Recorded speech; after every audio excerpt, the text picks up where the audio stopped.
This is True Voice Unfiltered, the podcast where raw truth meets real transformation. I'm your host, Daria Anne, ghostwriter, content strategist, and holistic health warrior. No, I'm not a doctor, nurse, nutritionist, or any kind of medical professional, and this show does not dispense medical advice. I'm just an informed patient sharing what I've learned on my own healing journey. I also interview accomplished authors, speakers, entrepreneurs, and functional medicine practitioners who are transforming lives. If you're ready to break free from the sick care system, reclaim your health, and transform your life, you're in the right place. Let's get unfiltered. Welcome to the True Voice Unfiltered podcast, where raw truth meets real transformation. I'm your host, Daria Anne, and I am really thrilled today to welcome an amazing, intelligent, beautiful guest, Kristin Slanina, an MIT engineer, C-suite executive, and author of the new book, Shifting Gears, 7 Power Moves to Design a Life You Love, Grow Your Career, and Lead with Impact. So Kristin, welcome. And today is a really exciting day for you. It's the day of your book launch. Yes, and thank you, Daria. I'm so honored to be on your podcast and really look forward to the discussion today. And I'm also very excited about the official book launch as well. So thank you. So this is your first book. So tell me, what made you decide? I'm always curious why people choose to write a book. I know a lot of people say they want to. I think it's only like 5% of the population that actually does it. So what prompted you to write Shifting Gears? That's an excellent question. So, being an engineer and ironically in high school when I had to do high school papers, I actually dreaded it. So it's pretty ironic. I guess I would say about 7 years ago, I had so many people when they were listening to snippets of stories that I would share in various, instances, say, Kristin, you really need to write a book. And I thought about it and I was like, you know what? I really do. So I then took action during COVID by taking an 8-week class, How to Write a Book, as well as another 8-week class, How to Do a TEDx Talk. Of course, this is all online. And it really planted some seeds in my head. And I realized now is the time. So obviously it's been a few years since when COVID hit and I took those classes, but I look at it as, the timing all aligned and now was absolutely the right time to have that launched and have it completed. And so I am really excited. And I'm also planning to I have other ideas for books in the future ahead. So planning to write more as well. Well, excellent. Well, and congratulations for making the most of your time during that period. I'm happy to hear that because it was making me very sad while all that was unfolding, that people were falling into bad habits like eating junk food and, not really staying Right. There's the motivated. rule, right? Gaining 10 pounds or 20 pounds. Yeah. Yeah.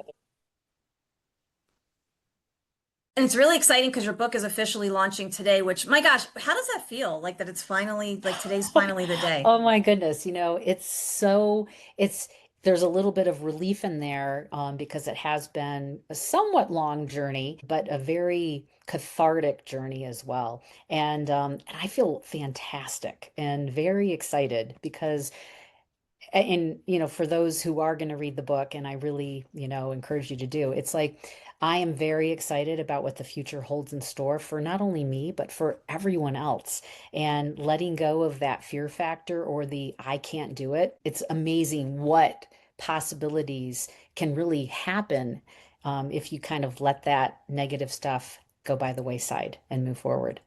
Absolutely. I think a lot of us can relate to that for sure. And I want to say that as of today, as of this interview, your book already has 13 5-star reviews on Amazon. So Woohoo! congratulations. That is awesome. Thank you. Thanks. Yeah, and I really enjoyed reading it. One of the things I most love about your book is that you have sort of a call to action at the end of each chapter for readers. So you have a fascinating story. So you weave in your personal story though with applications for readers, like on how to kind of initiate their own personal transformation. Because really the book is kind of the story of your personal transformation. You spent 30 years in the automotive industry.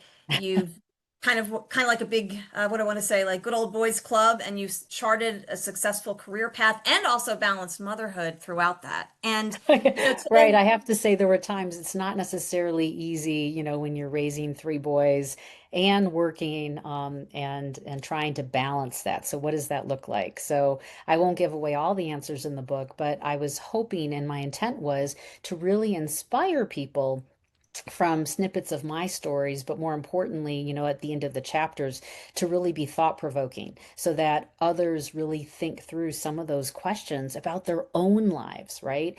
And how can they change their own lives? And where is fear holding them up from moving forward? So that was sort of the intent of having that kind of closure at the end of each chapter, is to be very thought provoking. Yes, and fear is really, gosh, it is. It's such a powerful emotion that can really Oh, yeah. paralyze us if we're not careful. And so I Right? really It can appreciated that. paralyze for sure. Absolutely. And one of the things that's really big right now online, actually, I was on Twitter this morning and I was seeing just all this debate about working moms and kids. And so, since it's kind of a hot topic, and I believe the Wall Street Journal just published an article about it, I want to sort of talk about the part of your book where you talk about Mhm. balancing motherhood and career and just how you felt about both and you gave both equal importance and sort of how you were innovative and figured out a way to make it all work well. And I just maybe if you could share some tips for other working moms out there. Yeah, yeah, you're right. That is a big topic on X right now. And it's interesting. So, one of my grandfathers on my mom's side, he was very traditional and it was very fascinating. So when I went off to college, he basically told me that there was no need for me to go to college at all. And then I even remember on my wedding day, he said, "Oh, well, now you get to quit work." And so that's kind of the mentality I grew up in. So I very much understand, and I've seen that personally. And what I realized very quickly when was pregnant with my first, I started observing and talking to other moms that had young kids in the office. And what I noticed is that a lot of them were really exhausted. And I took a step back and I'm like, wow, how do I do this differently? And what does that look like? And so I created what I call and looked at enablers because, okay, I was going to go to work. Did I go back full time or part time? Because that was an option then. I could have chosen a part time schedule and had a job share partner. And so I thought about it a lot, and that's what I chose to do, is have a job share partner. And then in terms of taking the kids to a daycare center or having someone come to the house to watch them at home, that was another what I call enabler. I chose to have someone come to my house on those 3 days a week that I was working instead of taking them to a daycare. And one of the things I noticed is a lot of times daycares won't take kids if they're sick. So, and that happens a lot. It's like this chicken and Wow. egg. You take them to the daycare, they get sick because there's all these kids there, and then you can't take them there, and then you need a backup plan. So I was like, well, I'll just have a babysitter come. And and then there's other enablers, which the book talks about as well. So it's like, okay, I really felt then on those 3 days I was going to go to work, I had the babysitter come early enough so that I focused on me getting ready and she could focus on the kids. And if they were sleeping because it was, when they were younger and there was no preschool, great, they could sleep. So I have to say, huge relief for me and a great load off my mind. And I only live 2 miles from the office. That was intentional. I did not want to have a long commute that could be very unknown, especially in winter weather with snowstorms or accidents. I wanted a very known short Sure. commute because I wanted to spend my time with the kids and be a mom. So That's those are awesome. And I'm sure it was examples. great for the kids because they didn't have to go anywhere. They stayed in the comfort of their home.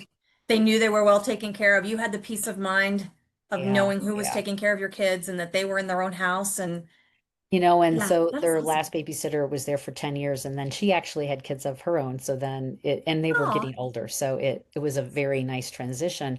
But I looked at it as, wow, the more people that love my kids and them having like a quote second mom, how great is yeah. that for them? And so, And I yeah. think we should mention that all of you have three boys and they're all grown up, healthy, and thriving.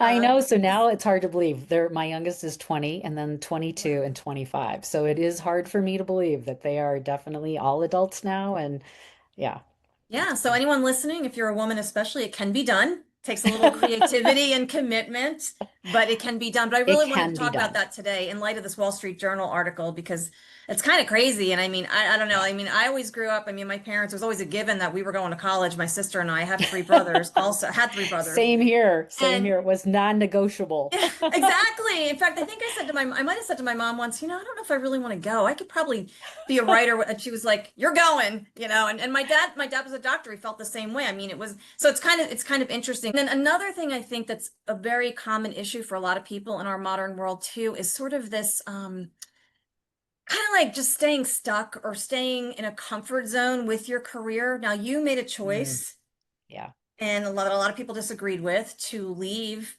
what was it, a 25-year automotive career? Well, yeah, I Um, spent over 21 years at Ford and then a oh, few years at Chrysler. So 23 in what I'll call core automotive manufacturing. But yeah, over 30 years related to automotive in general, after that. Yeah. So and then, I long mean, time. I know in your book you talk about like Ford specifically when you were like, okay, I'm done. I'm not going to stay somewhere where I'm not appreciated. And I don't want to give away everything, but it's just, I think a lot of people can relate to that though in their work. And people were like, well, I'm going to hang in there for 5 more years. And you're like, well, but you're unhappy. So why are you going to do that? So I don't know.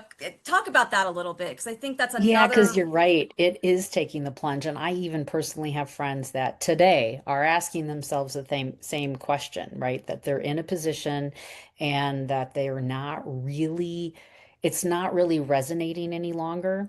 And yet it's like there's some hesitation to jump ship and try something new, to leave. And, so it is fascinating to me. And like what I counsel is, okay, so what does your ideal job look like? And really think through what that looks like and envision it, in terms of like what your day to day, but also what do you want to accomplish, let's say at the end of the year? Because if you have a good picture in your head about what that next step looks like, for me personally, it's much easier to take that plunge. And also, you do have to have some trust in Yes. yourself and in others. Like the thing that was really nice when, I left Ford after 21 years, think about that network I already had after 21 years. So it was less scary in a way because I knew I had a good network and I knew I could always, like, if when I jumped ship and got the offer from yeah, Chrysler, I knew that if I didn't really like it or if it didn't resonate, that there were certainly other options that were going to come up. So I think that the more time that you have in your roles, and in your career in general, it makes it less risky, in my opinion. When you're just starting out too, you could also say it is less risky if you're young, and especially if you're young and not yet married and no kids. Like that's the time to really explore and do those kind of things. So I felt very fortunate that after I'd started at Ford, it was literally I had been there only a few years when I got the 3-year international assignment in Germany, and how great that was to have that kind of an experience before kids and travel all over the world and really experience and learn another culture.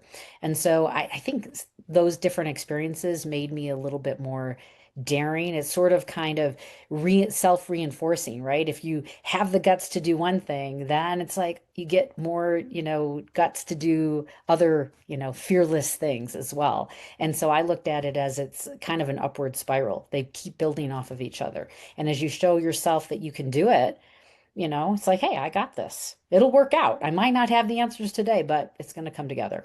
And it Absolutely. does. Yeah. But one of the things I appreciated too, speaking of your international travels, and I'm thinking specifically of your assignment in Germany with Ford. Yeah.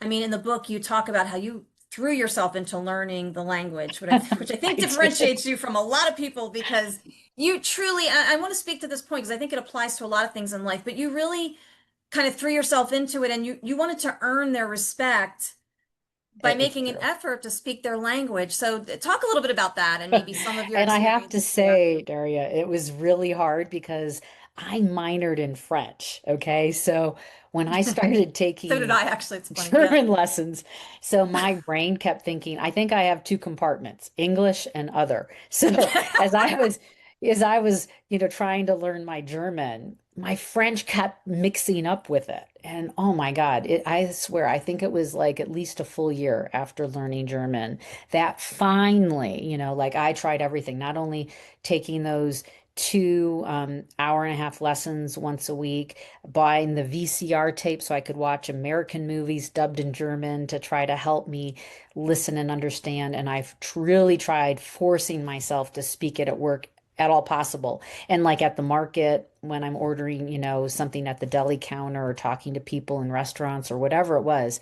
So it takes effort. It really does. And it was about a year afterwards that finally the German, in a sense, beat out my French. So then when I'd go to France to visit, I'd be like, oh man, okay. I'd like, remind myself about even counting, what my French words and such. And I found myself in France then mixing my French and German together in a sentence. But most of them I knew German too, so they understood me. But it was fascinating to me that difference in the transition that I had in switching from French to German. And then when I visit France again, what happened to my French? And so now I've been learning Spanish because of Puerto Rico, and it's Oh, getting mixed up. right. Sometimes I'll say a word and I'm like, wait, was that Spanish or French? I can't even remember. So Well, I the really Romance admire languages sound people who similar. know multiple languages and keep them all straight in their head. So I really admire Yeah, that. I think there's some statistic, I'm going to mess it up now, but I think like it's easier before you're 5 years old to learn Oh, multiple totally. languages or Yeah. something. Oh, yeah. Before But 7, I think your brain neurons and stuff, they're yeah. wired very differently. A friend of mine from MIT, she is native in Spanish. So her youngest daughter, basically can speak fluent French, fluent Spanish, and fluent English by the time she was like 4. I was like, Oh oh my my gosh, that's gosh. amazing. Yeah. I So that's know. that's when you want to learn languages is when you're young, for sure, for certain. Yeah, absolutely. I mean, I'm a writer and I was an English major and but I'm always grateful. I always think about it like I'm so glad this was my first language because I cannot imagine how hard it is because I've studied French and Italian and the Romance languages and you're right, they all sound the Romance languages all sound similar. They do. And it's Yeah. easy to mix things up. But I think, just the fact though that wherever you were, you made an effort and I just think that speaks to a larger point about kind of like meeting people sort of where they are and respect and basic respect too. I mean, and just knowing like I'm here and I want to show them that I care about them. And how did that impact like your ability to fulfill your role for Ford while you were in Germany? Like, Yeah, for me personally, I felt that I had a much richer experience overall by that immersion, by learning the language, because integrating, I better integrated, and you're right about the respect. It also, being a female engineer there was not common, especially in engine division. So that actually I think was a necessary thing. And then when I got promoted to work at Cologne Engine Plant, that was another, I guess I call it an enabler of respect and just recognition. I enjoyed it. Like it, as I said, not only was it a richer experience, but for me, it was personally more fun. And I've always hoped when I was traveling too to always learn, I would always learn at least a minimum a dozen words of any language of any country I'd visit. And it mattered. It made a difference to people. And getting my hair cut in a small French town, and the women had never had an American speak French to them, and so we're all wow. chatting away, and it was really fun. So to me, it makes life more fun when you do things like that, and it doesn't have to be just speaking the language, but it could be whatever it is in your Yeah. situation. It makes it richer and more fun and enjoyable. Yeah. And the other thing I loved about your book too is just the whole dynamic between men and women. And what I love about how you handled, especially being in a male dominated industry, like even in the United States, probably a little bit better than what you describe in the book when you first went to Germany. Now that was in like 1996, so I'm sure things have changed a lot since then. But rather Yes. than being defensive. And even when you were at MIT and working on the solar car, you just dug in, you rolled up your sleeve to just prove yourself. It wasn't any of this, oh my God, well, I'm a woman and how dare they, you didn't get angry or upset. I mean, I'm sure it did in some ways bother you, but you just said you countered it by, well, I'm just going to dive in. the Good point. respect. And So honestly, I truly thank my brothers. I grew up with three brothers and no sisters, and I really feel that that had a huge impact on, I guess, what I'll call my mental state in dealing with things and letting it sort of roll off my shoulder. Sure, there were times when, okay, we're all human. Okay, you can be pissed, especially if you feel like you're disregarded or whatever the term is, right? But how do you really let a lot of things roll off you and really, okay, maybe you call them on certain points. Like you think about it, you get discerning about, yeah, this time I have to call them on it, and you just do it in a what I call a non-emotional, more factual thing. And so it's not like you're going to get hysterical or anything, and but then it gets very much respected and admired and heard. Um, and so that's one thing that I have noticed. And as I said, I think my brothers trained me well for that. And then think about it. I have three sons, no that's right. daughters. That's true. So I kind of chuckled when I had the ultrasound of my third and they said another boy. And I just started laughing. I'm like, yep, destiny. And but you know what? Wouldn't have it any other way. And it's Yeah. great. It's great. So That is so awesome. But I think though, like for women that, especially that read your book, though, it's kind of it's a great roadmap for navigating some of those situations, even though you may feel hurt or yeah, I'm angry hoping about, that it gives people ideas about, everyone's going to have different paths and different what I call bombs or, explosions that happen along the way. But maybe this can give some ideas about, okay, maybe you take a deep breath and be like, okay, is this really important to call him on it? Or do I let it go by? Or is this the right time? Or maybe later's the right time? Just to be a little bit more thoughtful and discerning about it and to think that there's always paths forwards. You don't have to just sit there and take something that isn't working, but you can then think about the best way to address um, and kind of move through it because we're always going to have these things cross our paths. Always, yeah, always. exactly. If we're humans, and whether it's male, female, or being in a different country and Seriously, navigating a different culture, whatever it is. I mean, there's so many whatever it situations in is. life. Yeah. Yeah, and just Yeah. to kind of take a step back, think, and I like that idea about evaluating, like, is this really, do I want to fight this battle or, Right. Is this a battle worth fighting or not? And yeah. yeah, I think that that's a great question to ask ourselves. So yeah, and Yeah. but you've always been an adventurer, Kristen. So I want to, my two nieces recently came back from France, Oh, and nice. and I know Nice. that they use the internet and online and finding deals and things like that. Oh, how But lucky you're, them. yeah. But I want you to just share the story because I love this in your book too. Now you were still a college student at the time, and your mom, I think, found a deal. Now Yeah, for those who this are took younger, for the guts. younger generation, there was a time when you actually had to call a travel agent or Right. No internet, no yeah, apps, no only the travel pre-calling. agents had access to like a special computer where they could I think they had computers, but Oh my nobody had gosh. PCs back then. So tell us a little bit about that story because that's pretty impressive. Yeah. Thanks, thanks. It's funny. That's part of the reason why I minored in French. Okay, so here I grew up I went to high school in Texas, and you could pick Spanish or French, and I picked French. And my mom's like, Kristen, you live in Texas. Why are you picking French and not Spanish? And I said, well, because I want to go to Paris. So it was my sophomore year. It had literally just started. It was like mid-September. And my mom found this little newspaper. She sent me this little newspaper clipping that Continental Airlines had a $250 round trip ticket from Boston to Paris. I'm like, oh my God, I'm going to go. Like, you gotta, how could you not go? And I No literally brainer. bought the ticket. You're right. Going to the travel agent, we got those paper tickets and stuff.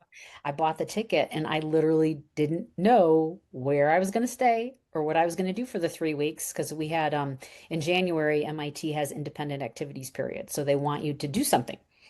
You could take classes, you could work, you could go to Paris. So I had the ticket for 3 weeks and I was like, you know what? It'll work out somehow. And when I think back about it, you're right. Like I didn't have a cell phone. We didn't have Google Maps. So, and it turned out that one of my sorority sisters there had a pen pal from France, and they actually visited like in November. And so I got to meet them, and they said, "Oh yeah, you can stay in our floor in our dorm room." So when I landed in Paris, I did, and I won't go into the story in the book too much on that part. And I was also fortunate that the family that my brother my younger brother had stayed with through a program, I had written to them many times, and then I finally had heard back at the last minute that they would love to have me visit them in a small town called Colmar, which is kind of on the French-German border. And so I stayed with that family, and ironically, they had three sons, no Oh daughter. my gosh. And my French, oh my God, living with that family, my French improved 100-fold. I can't even begin to tell you. But I have to say, in the beginning when I landed, I felt like it was all stuck in my brain and stuck in my mouth. It wasn't really coming out. And they were looking at me like I was speaking an alien language. And I'm like, wait, I've had all these years of 5.5 years of French, and this is how bad it is. So anyway, but yeah, when you think back to it nowadays, kids have it so easy. Like I don't even know how sometimes I connected with like the family when I got off the train. I don't even know Yeah. what's We happening. no, no cell phones. No, yeah, No cell phones. I mean, Oh, and I got so lost once. I was in Paris downtown and I somehow took the wrong train and I went to the end of the line and I'm like, I don't even know how to get back to the. Anyway, it was so lots of good adventures, but as you can see, still alive, and I yeah. think I'm all the And better for that. and Those thriving. I mean, look at you. And out with your first book. Pretty amazing. yeah, yeah. So yeah, I love that. And another part of your book that comes to mind too that I really related to, because I remember in college, I always struggled. Unlike you, I'm more like right brain, so writing, English was always like spelling, those were always my better subjects. And I just kind of struggled with the math and science of things and was really in danger of almost failing a chemistry course. I actually signed up for the wrong course. It wasn't, Oh the no. chemistry 101, and I really struggled. So I could relate when you were just, and I appreciated your honesty with the MIT course that you took and how you handled that and was it getting a D in Oh, dynamics? dynamics. Yeah, Yeah. yeah. So I was debating if that story needed to be in the book or not. And then I thought, you know what? I am certainly far from perfect. And I felt like, you know what? That was really humbling for me. Actually, MIT was really humbling. My first test that I took there in physics, I remember there was 4 questions and I hadn't seen any of the 4 questions on the problem sets that I had done. And I remember reading the first question and then the second, third, and fourth saying, holy shit, and going back to one again. So I actually felt it was very humbling to me, which was good. I had felt very stupid at that first test.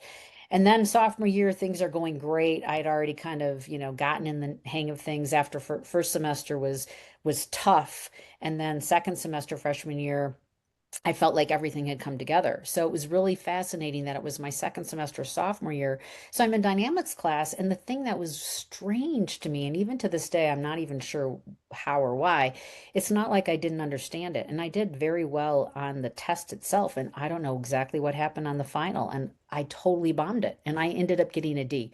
And I literally thought my life was completely over. I was never going to get a job. I wasn't going to graduate. My life's over. And, At 20, right? Or however, how old were you? Like 19, 20? You thought yeah, your life was, 20. Yeah, my life's over. yeah. So At that age, everything hits hard. that Yeah. is a time to pick myself up. And I'm sure everyone has gone through some kind of a thing like that where you're getting your D in whatever it is, whether it's a subject or a work thing or anything, whatever. And so that really took a lot to pick myself up. And I remember talking to the counselor, and it does help to find out that you're not alone, that it does happen to others.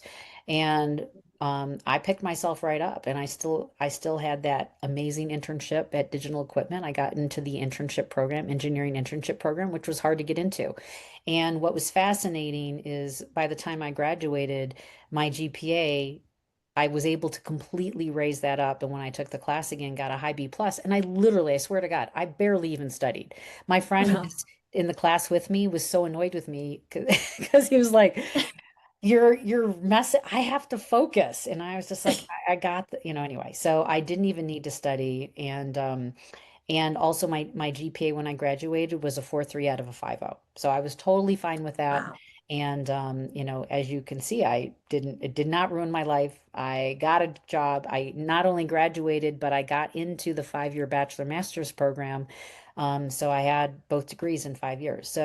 So I love the fact that the school counselor, she asked for my permission to share my story because she's like, Kristin, it will really help others.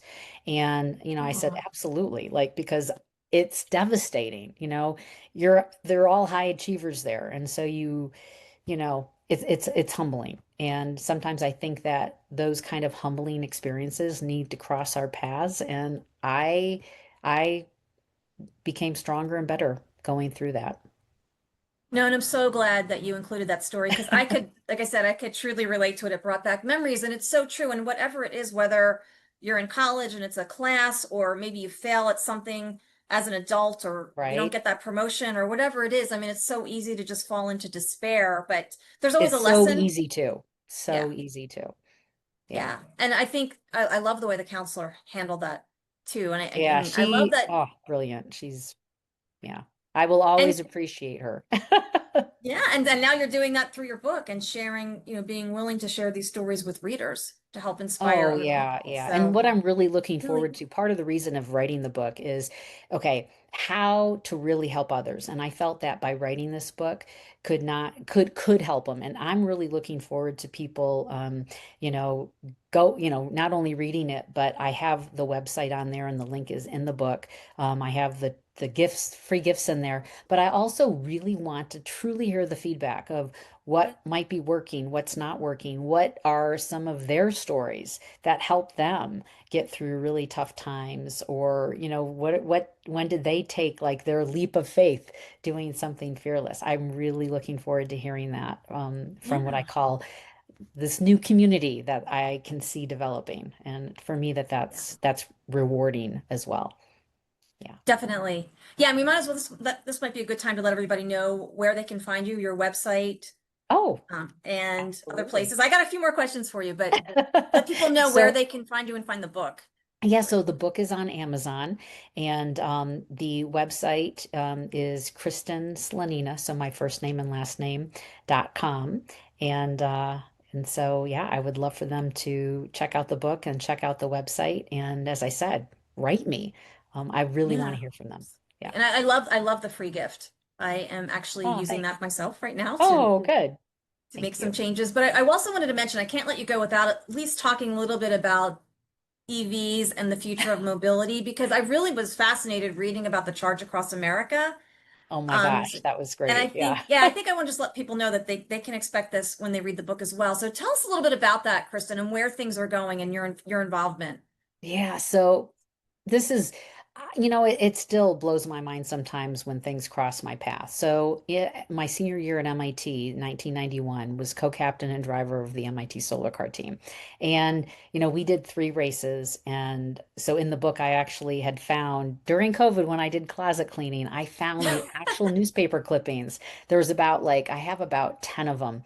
And I put one in the book of when I was actually driving the car during the 5-day race, the American Tour de Sol race.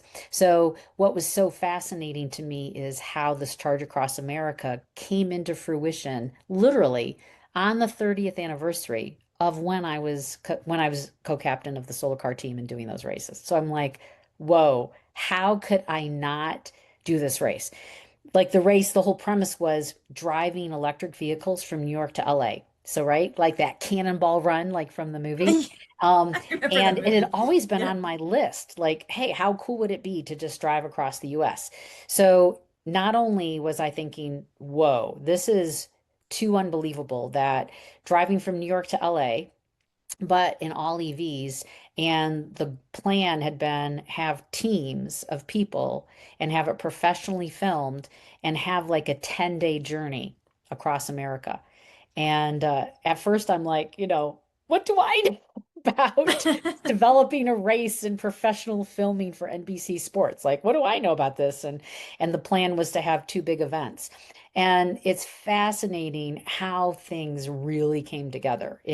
You know, um, calling people, getting sponsors. I had a big event at in Detroit because Detroit, even though it's not the fastest route, we did 3,300 miles. Every day we targeted around 330 miles, and I made sure with analytics that there was enough charging on the Tesla infrastructure, which I was going to be driving personally, not part of the race with the prize money, and then all the other vehicles were going to be non-Tesla. And so I could observe their experiences and compare it to my own because I'm giving lots of talks at events. And so, what really needs to change in electrification, in terms of, there's human behavior elements, there's the infrastructure elements. At that time, right, you have the Tesla, charging connector and then the other charging connectors. So there's all this thing in the energy question, is there enough energy? So it's been invaluable for talks to have this firsthand experience. So two big events, one in Detroit, one at the Las Vegas Speedway.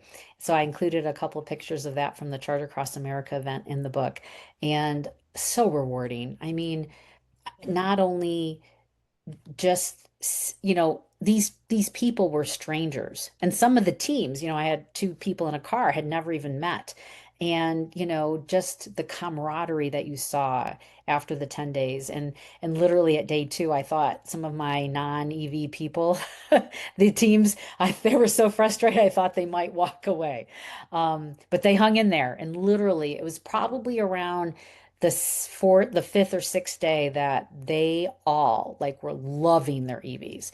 And that experience I will always remember and cherish. And how fitting it was that it's literally the 30th anniversary of when I was on the solar car team.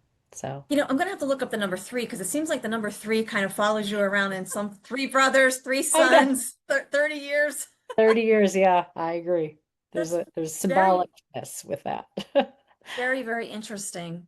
Yeah. So, and I'm going to put links, Kristen, by the way, to your website and the book where people Oh, can get it thank on you. Amazon. It's in Thank Kindle you. and paperback. I'm going to put it in the show description. I definitely encourage everyone to, whether you like Kindle or paperback, to definitely buy the book. It's awesome. Thank you. Get the free gift. And I like that there's actually 2 free gifts. So I don't want to give that away, but to really help you apply these principles in your own life. And so Chris, my gosh, you are so accomplished. I mean, you're on public boards, you're C-suite.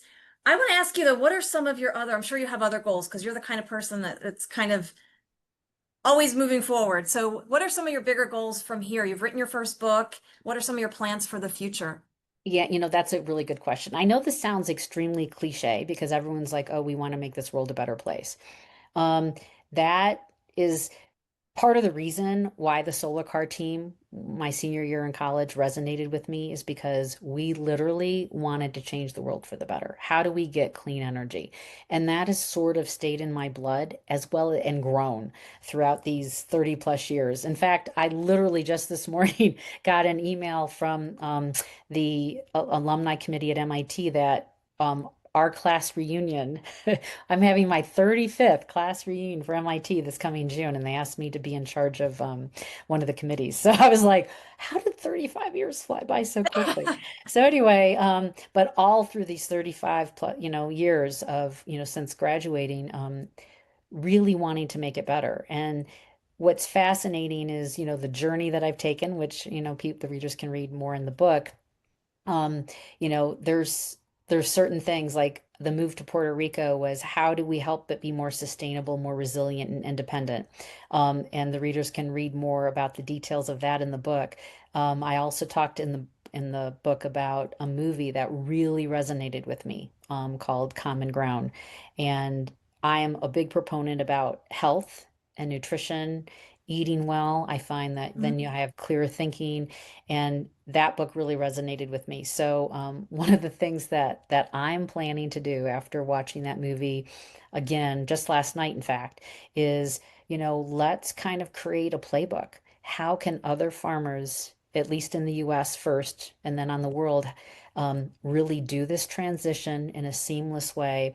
How do we work out the supply chain? So the equipment, right, as well as the supply chain and logistics afterwards, and basically it's like setting up, I call it like the recipe. Here's the Yeah. recipe, here's like the links to get this. And how do we really guarantee that in the transition time they will be whole, that they won't go under, that they won't, have a year or two without revenue, if they're transitioning to more regenerative farming techniques. So actually, literally just from last night, I'm like, this is something I need to do. So how can, I can write to everybody in the movie. There was a lot of actor supporters and, there's some experts on there, but how do we work together to, as I said, set this playbook up? Because to me, that's something that's really important, not only for our nutrition and our health in general, but for the health of the land and the world. Yeah. So that's just one idea. So. I love it. Wow, man, Kristin, you never set small goals. You're always thinking big, and I love that. And the other thing I love about your book too is it really helps people, no matter what whether you want to be a better parent, whether you want to advance in your career, or if you're a student. I mean, there's something in there for Well, that's what I'm everyone. hoping. That was my And goal. Yeah. yeah, I absolutely love that. So, well, thank you for joining me today. Is there anything you want the audience to know before we Well, sign off? I guess I would just like to end with one question, one thought-provoking question for our audience. So I'd like to ask all of you on this podcast, when was the last time that you felt genuinely energized about Mm. what you were doing? So just think about that and write it down. Wow, that is awesome. That is awesome, Kristin. Well, thank you for joining me today. Thank Much you luck with so the book. much. I mean, like I said, as of today, already have 13 five-star reviews. Please, everyone, go to Amazon, download it in Kindle, or if you're like me and you're old-fashioned, get it in paperback because I love to make notes. I'm always highlighting and making notes in the margins. It's an Oh, awesome thanks, book. Karen. Get your free gift. And really apply that. I mean, it's great because Kristin shows you exactly how to apply these principles in your life to start making those changes. Thank So you so much. it is Really enjoyed awesome. our discussion today. Thank you. Thanks, Kristin. Good luck with the book. Thanks.